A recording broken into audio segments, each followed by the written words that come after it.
Coming up next in the Niagara Frontier Radio Reading Service, we have a reading of the Niagara Falls Review.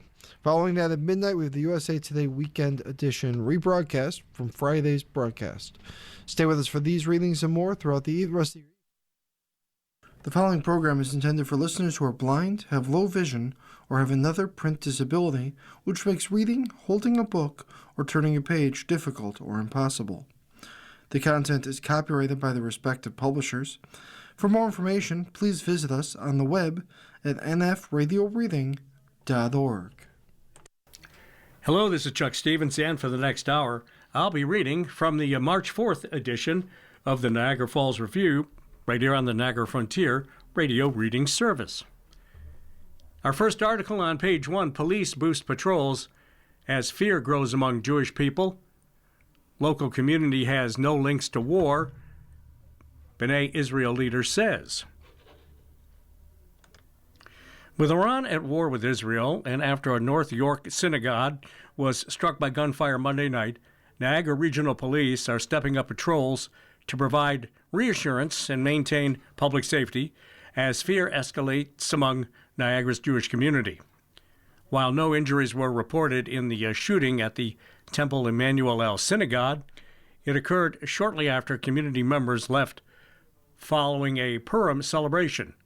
The incident led to heightened concern among parishioners at Congregation B'nai Israel of St. Catherine's, said synagogue president Howard Slepkoff. Slepkoff said B'nai Israel's Purim celebration, a holiday that commemorates events told in the book of Esther, was thankfully held without issue Monday night. But that could be the result of the local synagogue's efforts to maintain a low profile and avoid drawing unwanted attention, he said. We have not had anything happen, but we don't advertise anything either. B'nai Israel board members have been opposed to participating in some community events, fearing the minute we draw attention to ourselves, we're going to have a problem, he added. Slepkoff said the shooting in North York is the most recent of several anti-Semitic incidents in the past few years, as perpetrators wrongly blame local Jewish people for the actions of the Israeli government. People just put us all together. We're Jewish, Israel is Jewish, ergo we must have some involvement and we should be a target. He said it's a problem Jewish people are dealing with all over the world. Slepkoff said a mass shooting at Bondi Beach in Sydney, Australia last December was a wake-up call for Jewish people everywhere. He called it a realization that someone could come in at any time and they could do any kind of damage at a synagogue. I try to tell people we have to live our lives, we have to move forward, but there is this level of fear and I just can't get beyond it, he said. But it's a shame that we still have to deal with anti-Semitism in St. Catherine's. Slepkoff said the Canadian Jewish people being targeted by anti-Semitism has nothing to do with the actions of Israel. The only common thread is that the Israelis are Jewish and we're Jewish. We're the half of the Jewish world that lives outside Israel, he said. The reason it's so hard to understand is that we both a nation and a religion. Slepkoff said he has tried to explain to people that local Jewish community members have no connection to conflicts in the Middle East, and he's continuing his efforts to educate the community. He's inviting anyone to tour the synagogue and learn about the Jewish community's long history in St. Catherine's. People can contact him through B'nai Israel's office. Police Chief Bill Forty posted a statement on social media Tuesday to say police are aware of the recent international developments involving Iran, and we are closely monitoring the situation with our provincial and federal partners. At this time, there are no known threats to our community. Out of an abundance of caution, we have increased visible patrols in key areas, including places of worship and community spaces, to provide reassurance and maintain public safety. Forty encouraged residents to remain vigilant, report suspicious activities, and call 911 in an emergency. Public safety remains our priority, Forty's statement said. Slepkoff said B'nai Israel has been hiring its own security to protect parishioners during events at the synagogue. But that isn't always possible, and the increased police presence is very comforting. I am very grateful for the relationship that we have had with the NRP, Slepkoff said. But while it's comforting, it is upsetting that we have to go that extra step. United Jewish Appeal Federation of Greater Toronto issued a statement calling for vigilance in the wake of Monday's shooting. President and CEO Adam Minsky said it's the fourth time a Jewish institution has been targeted with gunfire in Toronto in the past 2 years, in addition to countless threats and acts of vandalism. Every day, families across our community carry deep concerns for the safety of their children. But we are resilient and refuse to be intimidated. We will continue to proudly celebrate Jewish life, he said. Next article, a Falls barber is hanging up his clippers at the age of 79. The Capri family hairstyling owner, Nick Radis, says is rather dazed from retiring. It was the first day for his new barber shop on Portage Road, and things weren't looking so good for Nick Radis. It was mid-afternoon, and he still hadn't seen a customer. Did he make a mistake, he wondered. After all, he left a well-paying job to strike out on his own. Finally, at 2 p.m., he saw an attractive blonde woman standing at the door. She goes, "Can you cut my husband's hair?" I said, "That's why I'm here." And that was customer number 1. Customer number 148,200, rough guess, at approximately 50 haircuts each week, will be sometime this week as Radis prepares to close Capri Family Hairstyling after 57 years at the same location. Saturday will be his last day, putting a cap on a 62-year career that has seen him cut generations of locks and bangs. Through it all, he recalls one other barber in town who shared his doubts when he opened. He says, "Nick, I don't know why you opened here. You're not going to last long. I gave you 3 months," I said. "I do my job, you do yours. See who's going to last." Then I had 5 barbers working here. He only had 1. He didn't talk to me for 25 years. Radis made $15 his first week cutting hair at $2.25 per customer. It was slow, but he was building something that would pay off over time and through the next 5 decades. Regular customers, then their kids, then their grandkids. As the city went through massive change, his corner unit in the town and Country Plaza has been a mainstay. The longevity of it has mirrored his personal life. The same month he opened Capri, he got married to his wife, Margarita. "I got married on August 30th, 1969, while they were fixing my shop," he says. "Then I got back from my honeymoon, and they put me to work. I haven't looked back." Shortly after he started, plaza owner Frank Branscombe asked all the business owners in the new plaza to park their cars up front to make it look busy. 2 months later, he had to make them stop. At Christmas time, he says, "I don't want you to park in the front anymore. We were busy," he says. "I want you to park every car in the back, and if I see a car in the front, I'm going to tow it away at your own expense." He was a good boss. Building loyal customers came from a work ethic Radis never wavered from. Be honest, do your job, don't bother anybody. He never tried to poach customers from other barbers. And there were 94 of them in the city when he started. "I work to make a living, but I don't try to get his customers," he says. "If somebody asks me, 'How good are you?' I can't tell you how good I am. Come and see me. If you like it, you come back. If you don't, you say, 'See you, Nick.'" Now, at the age of 79, he decides to join his younger brother, longtime Niagara Falls restaurant owner Dan Radis, in retirement. It brings to end nearly 70 years of Radis business ownership in the city. Why now? Well, as Radis recalls, his father told him everything comes to an end. But it's up to him how to enjoy the change. He said, "I hope you're in good health when you retire. That's all that matters. Remember," he said, "money doesn't mean nothing when you're a certain age. And one other thing, my legs don't help me anymore. Before I lose my balance, I don't want to pull somebody's hair out." Over in St. Catharines City Council is asking the owner of the former GM property to remove the overhead catwalk spanning Ontario Street in spite of an engineering report that says the span is structurally sound and in good condition. The 40-meter-long catwalk, also referred to as a gantry or bridge, is suspended about 12 meters above the street between the two parcels of the former GM property at 282 Ontario Street.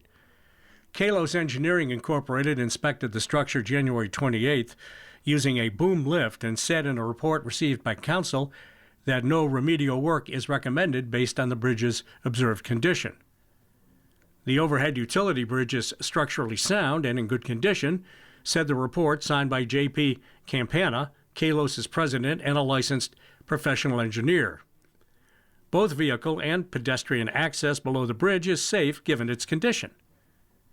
But Port Dalhousie Coun Bruce Williamson said he believes a risk remains because the catwalk is attached to the roof of a building on the west side of Ontario Street. On the east side, it's attached to a freestanding steel structure. The problem with the building on the west side, it's abandoned, it's derelict, and we've seen what has happened to buildings that are abandoned. They have fires, they have events that happen. That's the weak link, Williamson said. So we can maybe say that it, or speculate that it, is safe now, but something could very well happen to that which would compromise the whole structure. Councilors voted unanimously to ask city staff to work with the property owner to have the overhead structure removed with the target date of December 1st.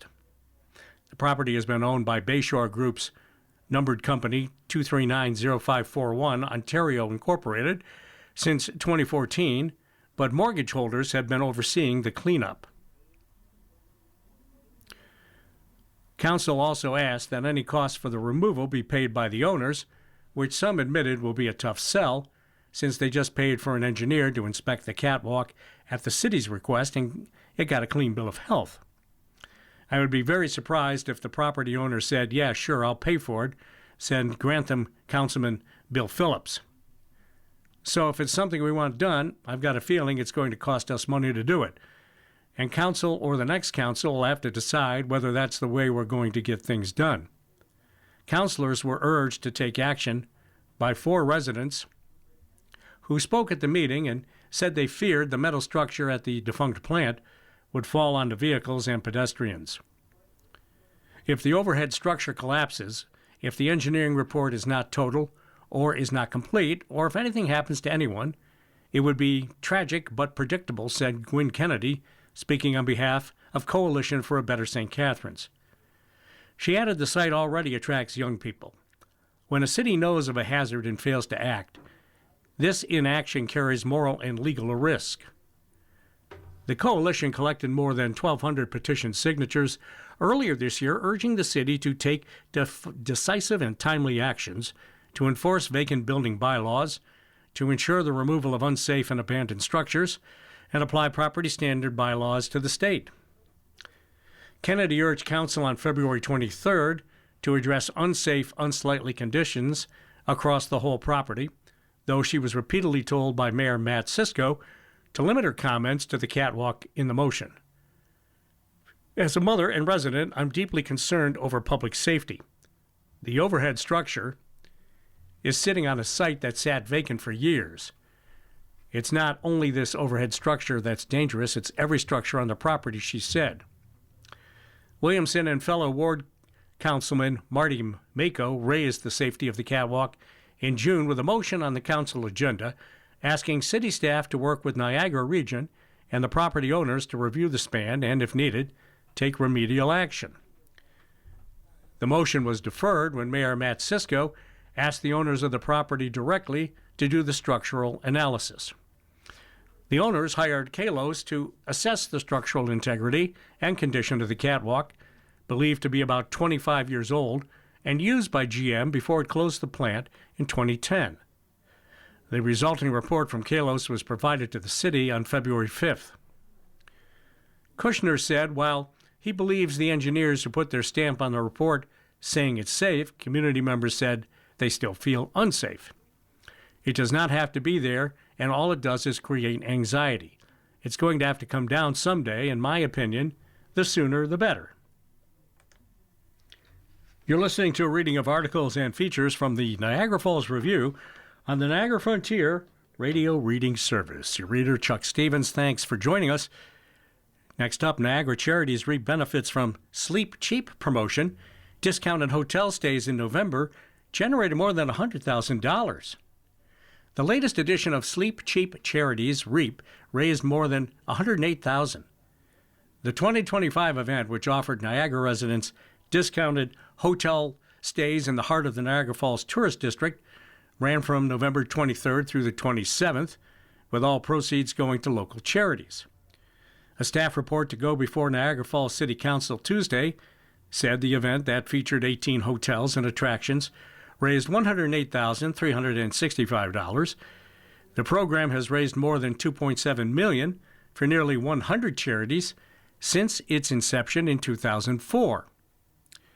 The Sleep Cheap Committee, comprising local hoteliers and city staff, issued donations to 13 recipients, the largest being $34,153 to Niagara Health Foundation, which is part of a larger $150,000 commitment by Sleep Cheap to the new hospital being built in South Niagara Falls.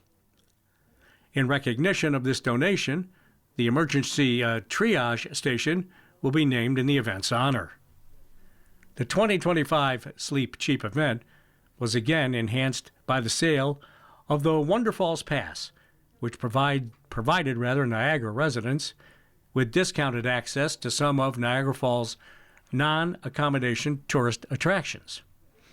The 2025 pass sales from 6 attraction partners totaled $46,869, which will be transferred to a special purpose reserve to improve parks and playgrounds in Niagara Falls. Since its inception in 2015, the Wonder Falls Pass has raised more than $323,000. The pass is an initiative developed by Councilman Victor Pietrangelo with the goal of raising funds to not only improve parks and playgrounds in Niagara Falls, but to make them more accessible. Pietrangelo, who is the Sleep Cheap Committee Chair, said the event, along with the Wonder Falls Pass, work so well together. We're able to contribute a significant amount back to a number of different nonprofits and always helps our community, he said. It is the city's largest fundraiser, so it continues to do a lot of good, and it continues to stay strong. It falls at the right time, Pietrangelo added. It's always during that week where the kids have one day off school, and it's affordable, and a lot of people are looking for that right now. It's a great way to see Niagara Falls, see what's in our own backyard, and pay the rates that people find affordable, especially with the attractions pass. So the allocations went like this. Niagara Health Foundation with $34,153.23. The Niagara Community Fund, $10,587.50. The YWCA of the Niagara region, $10,000. Niagara Falls Community Outreach, the Soup Kitchen, $10,000. Community Crew, $7,500. St. Vincent de Paul Society, $7,500. Grow Community Food Literacy Center, $7,500. Heartland Forest Nature Experience, $5,000. Hotel Dieu Shaver Foundation, $5,000. Niagara Children's Center, $5,000. Heart Niagara, $5,000. The Niagara SPCA and Humane Society, $722.75. And the Alzheimer's Society of Niagara Region, $402.50. Let's jump over to the opinion page. First up, the potential catastrophic economic impact of Niagara amalgamation.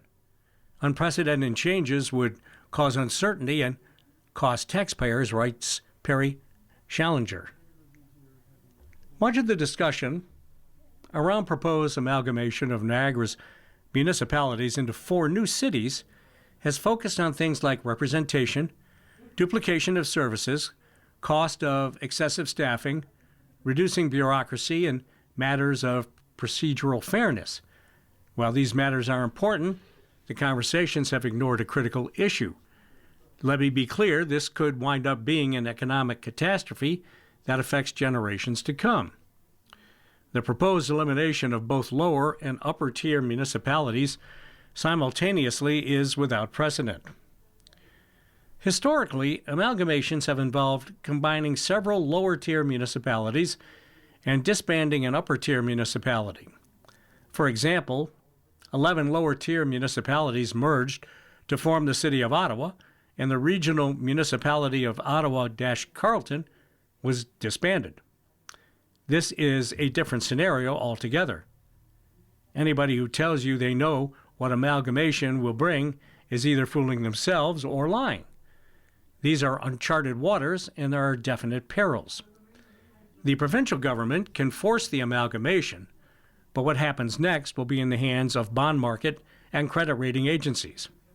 Currently, when Niagara's municipalities need to borrow money, they issue debentures, municipal bonds through Niagara Region. Essentially, the region borrows money on behalf of the municipalities so that they get better rates. Legally, the region has borrowed the money, but the lower tier municipalities promise to pay it back. This works out well for everybody. The municipality borrows at a better interest rate, and the debenture holder is assured by the region's AA+ credit rating. 4 smaller cities are unlikely to be able to match the region's excellent credit rating, so they won't be able to borrow as cheaply. Every expenditure will cost more simply because we'll be paying higher interest rates to investors. That's tax dollars working for others, not the people of Niagara. Division of regional assets will be a can of worms. Some assets are easily assigned or divided among municipalities. The fleet of vehicles will be divided up in some way or another, so too will be tools and equipment. Site-specific assets will go to the municipalities where they're located. An existing sewage pumping station in St. Catharines will belong to St. Catharines. A public works building in Welland will belong to Welland. But what about sewer lines that cross municipal lines? Does the municipality with the treatment plant get to bill its neighbors for processing sewage? Will it be allowed to sever the sewer trunk at the municipal boundary and force its neighbors to construct their own facilities? Will municipalities with landfills be able to deny other municipalities the ability to use them? Can they charge other municipalities exorbitant rates? Then there's the thornier question of how to handle existing debt. With most amalgamations, there is clear succession. The newly minted City of Ottawa assumed the debts of the defunct regional municipality of Ottawa-Carleton and the lower-tier municipalities. Disbanding the region of Niagara to form 4 smaller cities is going to be a more complicated affair. The region has borrowed $347 million on behalf of municipalities. Those debts will follow the municipalities.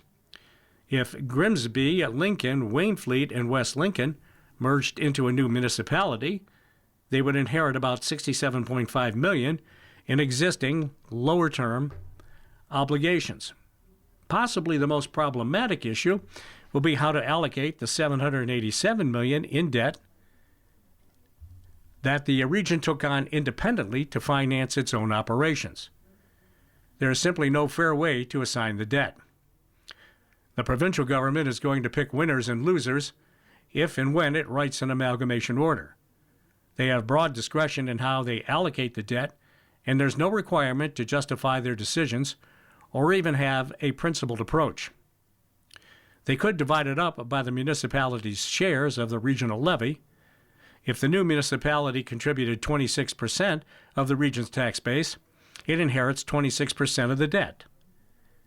They could base it on assessment values, so the municipalities with greater tax bases inherit greater shares of the debt. The problem is assessments are woefully out of date and were last recalculated in 2016. They could theoretically assign a disproportionate share of the debt to municipalities represented by other political parties. One can only wonder how bondholders who purchased AA+ rated bonds would react to their bonds now being transferred to a less creditworthy municipality.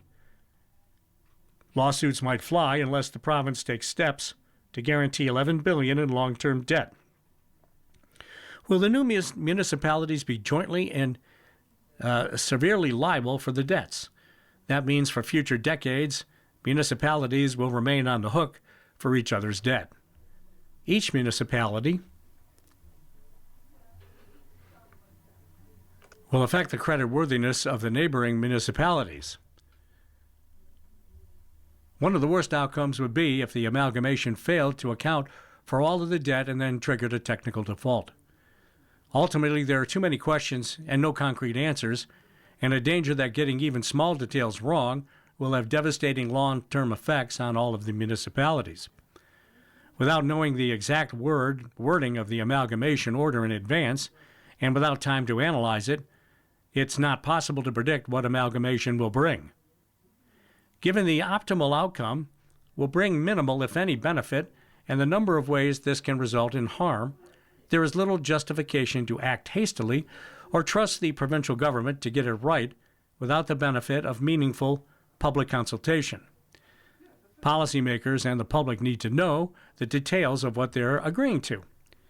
If the political leadership at the local and provincial levels believe this is the path they want to go down, the most prudent course of action would be to publish a draft amalgamation order, allow sufficient time for fulsome analysis, and put the decision to the public via a referendum. Anything else would be asking citizens to make consequential decisions without the necessary information. Perry Challenger holds a Ph.D. in Educational Leadership and Policy from Ontario Institute for Studies in Education at the University of Toronto.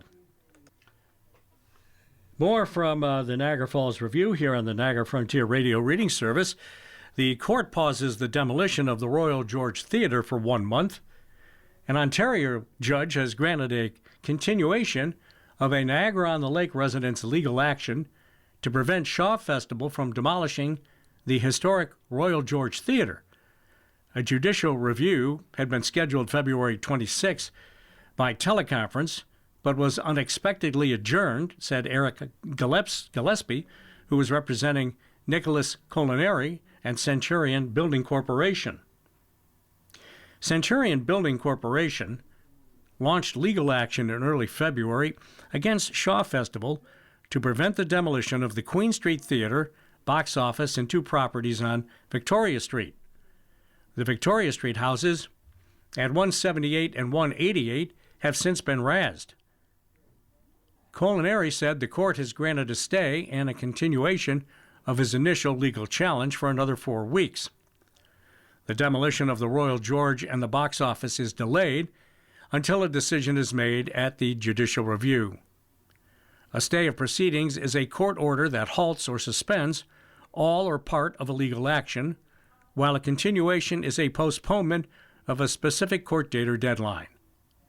Shaw Festival did not respond to a request for comment, but in a previous statement, Chief Executive Officer and Executive Director Tim Jennings said the company followed or exceeded all of the town's planning procedures for its project to rebuild the theater.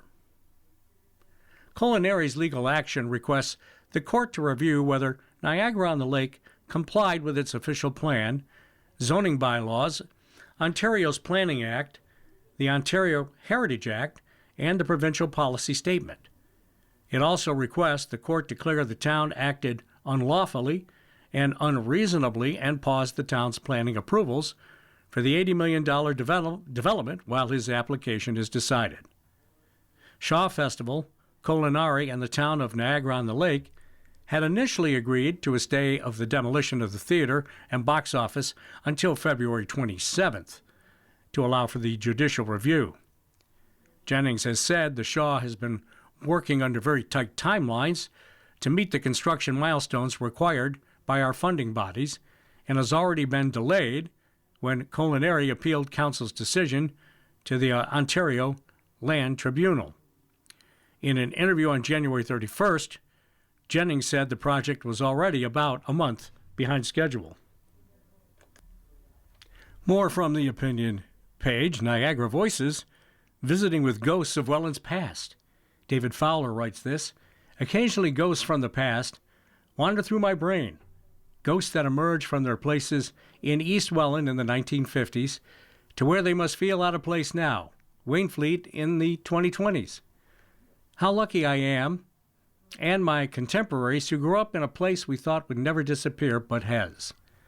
All of the kids in my area, it was crowded then, or rather crowdland then, before Welland annexed it, were like me, children of immigrants. Their names were so different from mine, names rooted in Hungary, Ukraine, Italy, Poland, and other European nations that had just been ravaged by the Second World War.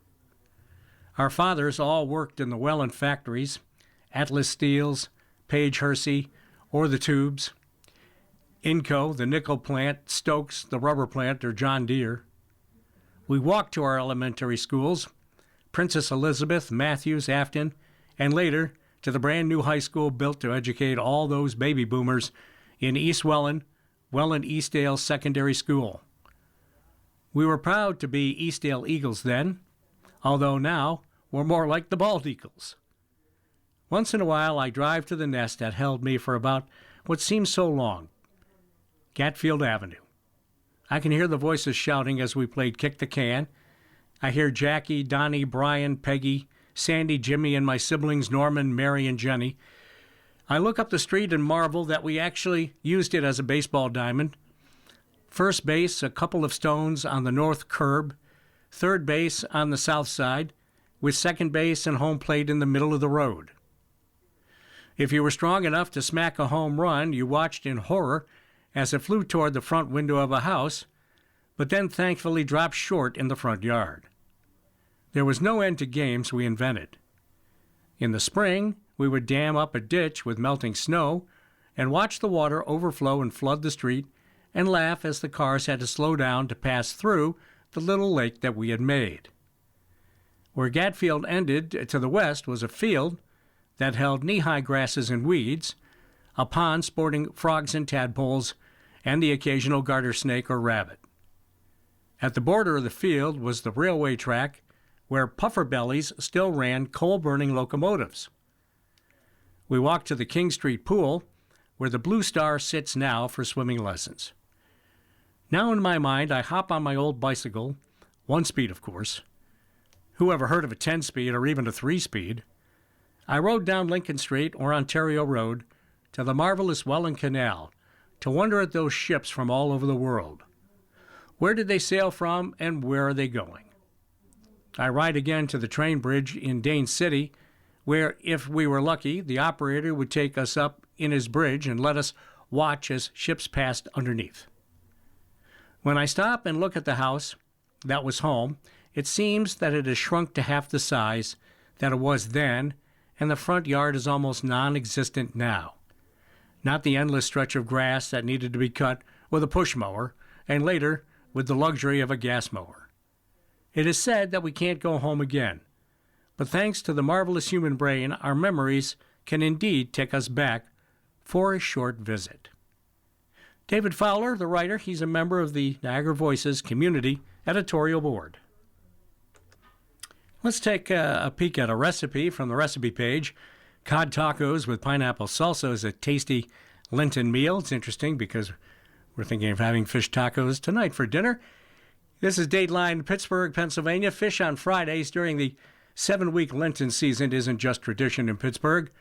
For a whole bunch of us, it's an obsession that entails traveling to a different fish fry each week to taste who does it best. It's a win-win situation for both the organizations that host the seafood dinners as fundraisers and their guests who get a great meal at affordable prices while supporting a local cause without any heavy lifting. But if you'd rather go meatless at home, fish tacos make a perfect Lenten meal because they're super easy and require minimal equipment. All you really need to cook the fish is a hot pan, and you can customize with your favorite fish and or toppings. The fresh cod in these flour-shelled tacos is seasoned with a slightly spicy mix of chili powder, cumin, paprika, and garlic powder before being pan-fried on the stovetop. I top them with a bright and colorful pineapple salsa and a dollop of creamy avocado crema. I used canned pineapple because it's so convenient, but fresh would also work if you're comfortable with a knife. For a more velvety crema, consider adding a tablespoon or two of mayonnaise along with the yogurt. The tacos are best served warm, but my husband also ate one cold for breakfast. You can also construct the taco and serve it in a bowl, rather deconstruct it, serve it in the bowl over rice, instead of tucking the ingredients into a taco shell. Well, the recipe: 1 teaspoon of chili powder, 1 teaspoon of cumin, 1 teaspoon of smoked sweet paprika, 2 teaspoons of kosher salt, a half teaspoon of black pepper, 1 teaspoon of garlic powder, the juice of 1 lime, 1 pound of thick white fish fillet such as cod or haddock, cut into strips or chunks, olive oil for the pan, shredded green cabbage, 8 flour tortillas warmed up, lime wedges for serving. For the salsa, 5 canned pineapple slices diced, about a half a cup of red bell, or rather 1/2 red bell pepper diced, 1/2 red or yellow onion diced, a half a bunch of chopped fresh cilantro, half a jalapeno pepper seeded and diced, the juice of 1 lime, and olive oil. For avocado crema, 1 avocado seeded, the juice of 1 lime, half a cup plain Greek yogurt, half a teaspoon of garlic powder, and kosher salt to taste. Preparing the fish: to a large pan or bowl, add chili powder, cumin, paprika, salt, pepper, and garlic powder. Use a fork on your finger to mix together. Sprinkle lime juice over the fish, add to the pan with seasoning, and toss well to combine. Remove fish to a plate, shaking off excess seasoning. Preparing the salsa: combine the pineapple, red pepper, onion, cilantro, and jalapeno pepper in a medium bowl. Stir until well combined.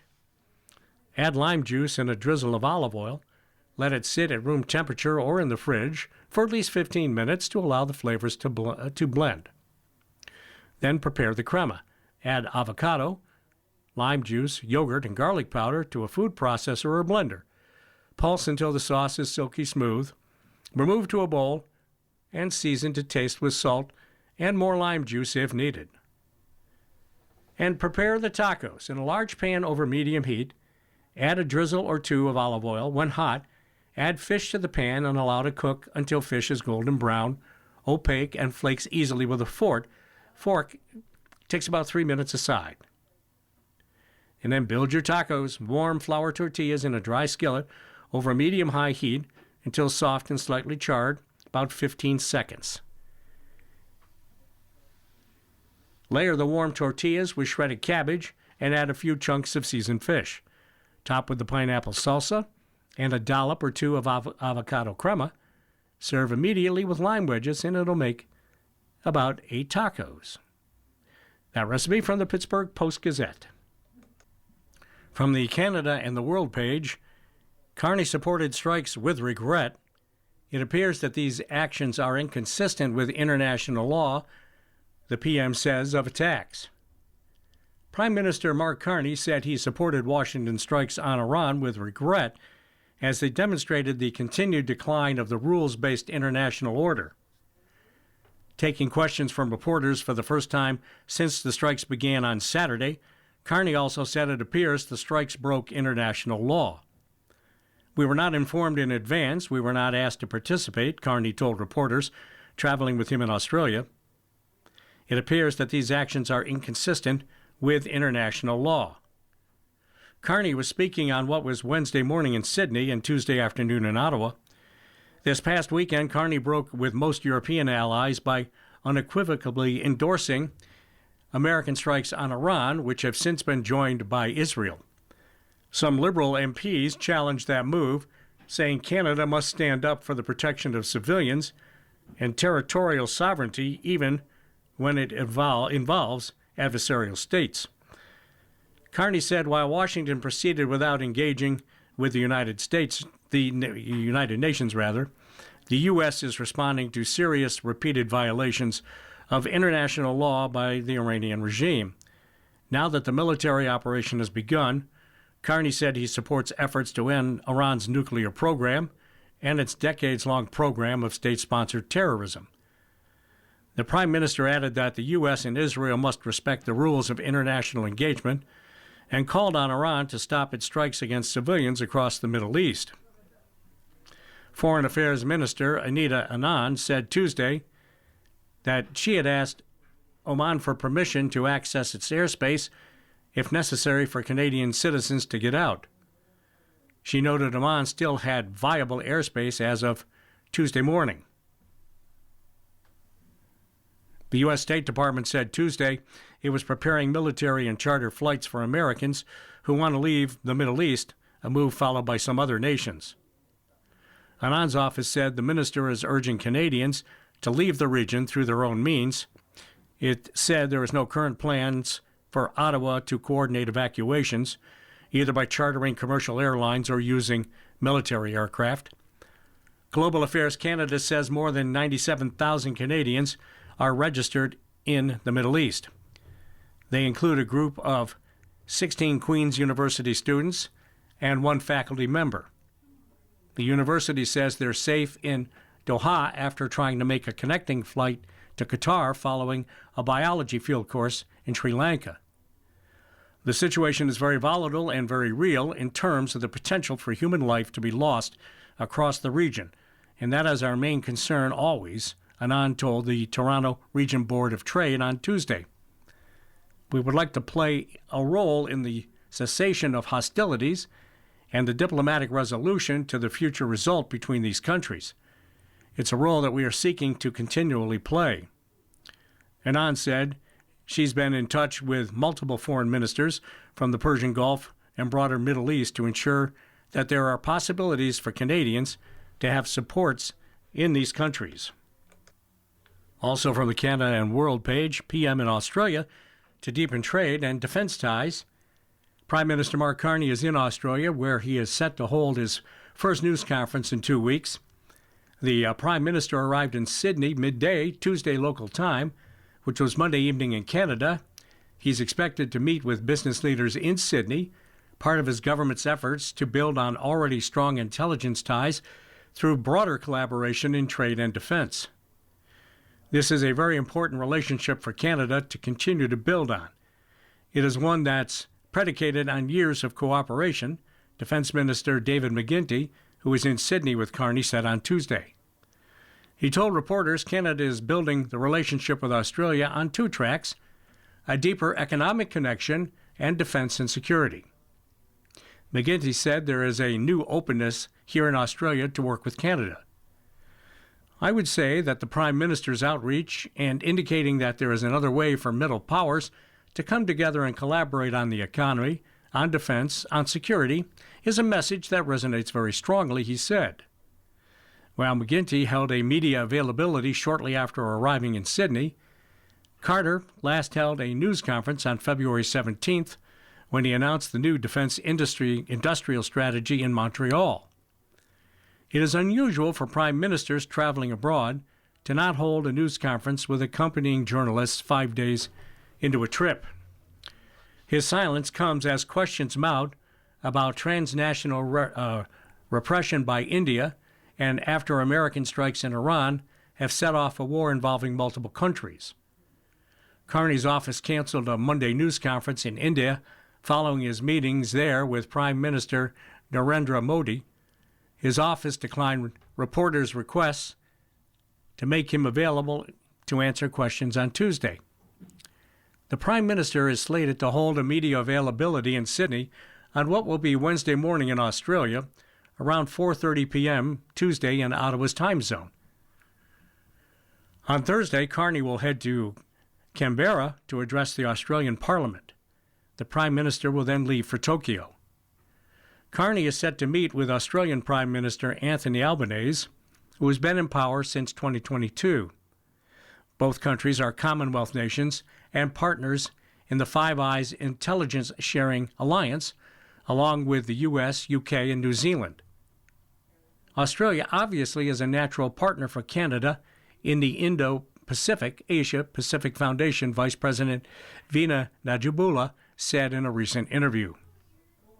Both countries are commodity exporters. Najibullah noted that Beijing has swapped imports from one country to another during times of friction. It bought Australian canola products when it restricted Canadian imports during a recent diplomatic row. Among Indo-Pacific nations, Australia has been by far the leading source of foreign direct investment in both directions for Canada, particularly for Canadian pension funds. You're listening to a reading of articles and features from the Niagara Falls Review on the Niagara Frontier Radio Reading Service. The defense suggests final complainant was excited to go home with Stronach. This from the Canadian Press. Dateline Toronto, a woman's encounter with Frank Stronach decades ago was consensual, the business person's lawyer suggested Tuesday as she questioned the seventh and final complainant in his Toronto sexual assault case. Leora Shamesh's suggestion during cross-examination appeared to stun the complainant, who initially only responded by saying, "Oh my God," 3 times with increasing emphasis. When the defense lawyer repeated her suggestion, the complainant replied, "Absolutely not." "I'm going to say to you, you weren't there that night," the woman continued. "If you think that was a consensual act, having your pantyhose ripped, being held down and penetrated, if you think that's consensual, wow, it's shocking." Stronach, the founder and former CEO of the auto parts manufacturer Magna International, faces multiple charges related to alleged incidents that took place as far back as the 1970s. He has pleaded not guilty to all charges. The business person, who was 93, was charged with 12 offenses related to 7 complainants, but prosecutors have since dropped 1 count of forcible confinement and are seeking to withdraw a count of sexual assault after determining there is no longer a reasonable prospect of conviction. Both of those charges relate to the same woman, who was the 6th complainant to testify. None of the complainants can be identified under a standard publication ban. The defense has argued Stronach should be found not guilty on the sexual assault count. Court is expected to revisit the issue once the Crown has finished presenting its evidence. The woman testifying Tuesday was questioned on her intentions and communication throughout her date with Stronach, as well as what she told her friends about the encounter afterward. In a 2024 statement to police, the complainant said she had agreed to go to Stronach's waterfront apartment after their dinner date to have a nightcap and potentially talk about business, the court heard. "What I'm going to suggest to you is you don't go back to Mr. Stronach's unit with him as a 24-year-old secretary to talk about business or finance," Shemesh said Tuesday. The woman couldn't recall if they had in fact discussed business, but said it was the only thing they could have talked about because it was their only common ground. What is also common is that you are a 24-year-old who's very excited about a wealthy man taking you home, Shemesh replied. The complainant, now in her late 60s, said she didn't see how that was relevant. Let's check the business section now. Financial strain eating into Canadians' diets. A survey shows people are skipping meals and using credit amid rising food costs. More Canadians are relying on credit to put food on the table and sacrificing nutrition in the process, according to a new survey that shows how the strain of Canada's affordability crisis is increasingly surfacing in grocery aisles. A new survey from insolvency and debt relief firm Spergel finds that a majority of the 269 Canadians questioned said they had skipped meals or reduced portion sizes in the past 6 months due to financial pressure. 53% of the respondents, who are between the ages of 30 and 60, reported using credit, buy now, pay later services, lines of credit, or payday loans to purchase groceries in the last 6 months. 2 in 5 respondents, 46% of which were from Ontario, said they had delayed paying another bill so they could afford food. "In my 20 years of doing this, I never thought I'd see the day that food would be the thing that people are struggling with," said Rob Kilner, partner and insolvency trustee at Spergel. "That's something we've never seen before. There's something fundamentally wrong when we have to rely on credit just to survive." The strain is also reshaping what Canadians are buying. Nearly half of respondents said they were purchasing less meat or protein, while 44.2% reported buying fewer fruits and vegetables. Eating healthy has become extremely expensive, said Kilner. He noted that the implications extend beyond household budgets. If you can't afford basic living, then there goes your health, he said. And if you have health problems, then you're a bigger strain on the medical system, which means more costs for Canadians. Though the federal government introduced a grocery rebate earlier this year, Kilner argues it has not meaningfully addressed price pressures, as rebates alone don't resolve why groceries remain expensive. According to Sylvain Charlebois, a Canadian food economist and professor at Dalhousie University, the answer lies in how the market itself is structured. While many Canadians accuse grocers of price gouging, Charlebois argues the data does not support that claim. The gouging accusations are unfounded because you only need to look at gross margins to understand.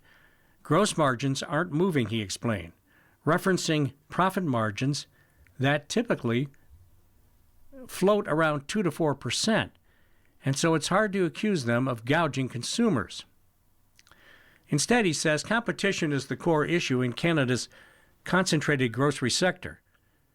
As of 2026, Canada's grocery sector has a valuation of more than $121 billion, with the top 5 players, Loblaws, Sobeys, Metro, Walmart, and Costco, controlling about 80% of the market. With more options comes more competition, and with more competition, you typically get lower prices, Charlebois said. He also points to property controls as a structural barrier. Large grocers, he notes, sometimes use lease agreements that prevent competing food retailers from opening in the same plaza or nearby. This limits competition around their own store, Charlebois said. It's a real problem. But the power imbalance extends beyond storefronts. Before a product even reaches the shelves, manufacturers often face listing fees to secure placement, slotting fees for premium shelf space, or additional charges to appear in flyers or promotions. Refusing those terms can mean not being stocked at all. Though the recently implemented Canadian Grocery Industry Code of Conduct aims to make dealings between grocers and suppliers fairer, it doesn't address the structural pressures that keep prices high. Manufacturers have no other choice but to deal with major grocers, Charlebois said, adding that fee increases and commercial pressures can ripple through the supply chain, and that's all led by grocers. A spokesperson for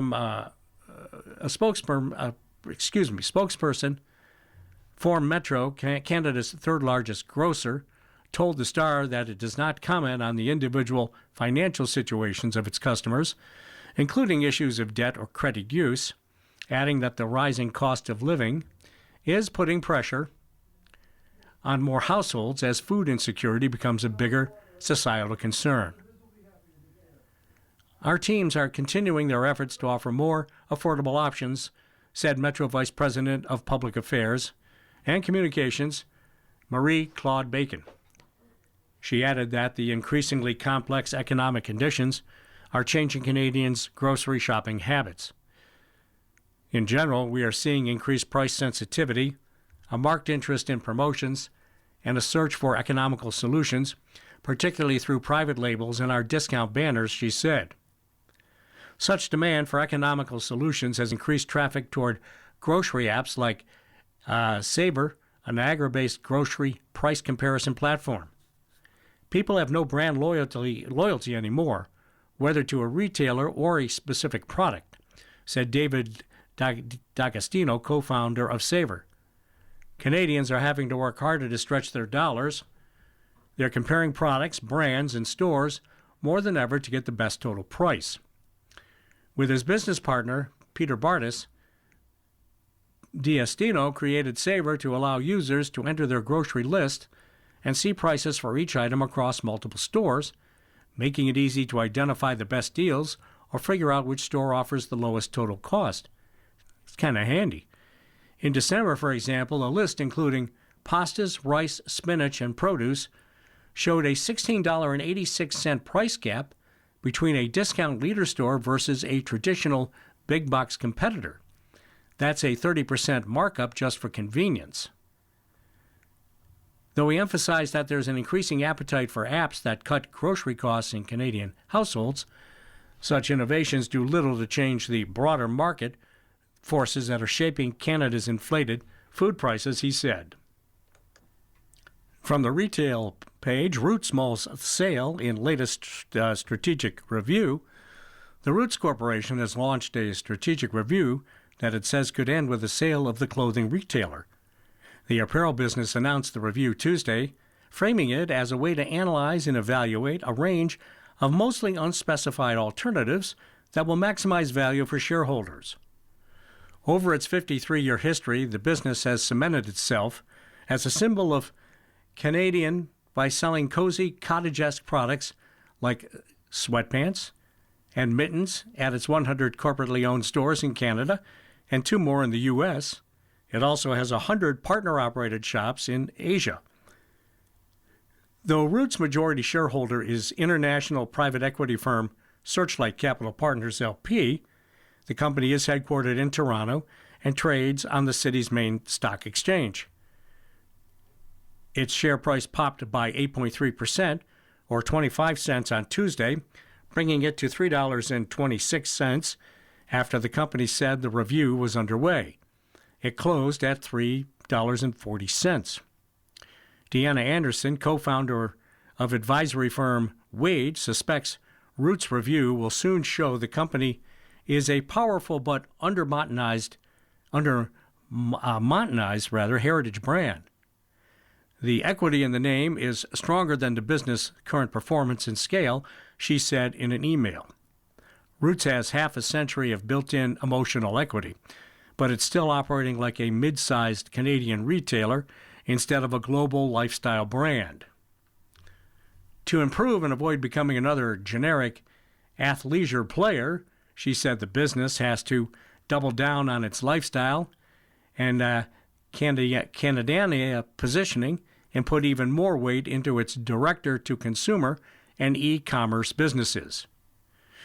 In recent years, the company has invested more heavily in digital marketing, brand ambassadors, and partnerships with household names like Barbie and Wicked. It also relaunched in China, and lately, CEO Megan Roach has been plotting to expand its presence even further into the U.S. Wendy Salisco, Anderson's co-founder at Wade, said the review will help Roots decide which markets to double down on, where to exit, and whether public markets are still the right home for the business. Roots' statement cautioned that it can't offer assurances that the review will result in any specific action, but said its management team remains dedicated to acting in the company's best interests and executing on its key objectives. Roots was started by entrepreneurs Michael Budman and Don Green. They were raised in Michigan, but met at a summer camp in Ontario in 1963, and 10 years later decided to head north of the border to start a business. Roots initially sold negative heel shoes, which reduced pressure on backs, but later started pumping out sweats, varsity jackets, and leather bags, ideal for weekend getaways. As they morphed into a Canadian staple, they outfitted the country's Olympic team, launched a short-lived airline, and attracted Matt Damon and Ben Affleck to star in ads. Eventually, they sold a majority stake in Roots in 2015